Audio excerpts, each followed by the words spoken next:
आणि ज्या बासरीतनं भगवान श्रीकृष्ण द्वापार युगामध्ये त्या बासरीच्या स्वरांनी भगवंतानं जसं गोमाता असेल, गोपाळ असतील, गोपिका असतील, यांचं चित्त वेधून घेतलं ना याच बासरीनं. आणि म्हणून तीच भगवंताची बासरी.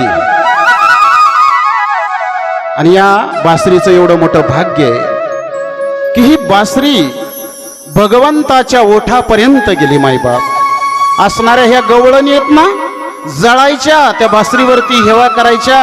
अगं काय तुझं पुण्य असेल, भगवंताच्या ओठापर्यंत गेलीस. भगवंतानं सांगितलं, त्यासाठी म्हटले माझ्यापर्यंत यायचं असेल ना, मग त्यासाठी मोकळं व्हावं लागतं, निर्मळ व्हावं लागतं. बासरी पहा ना तुम्ही, या बासरीला एक तरी गाठ आहे का?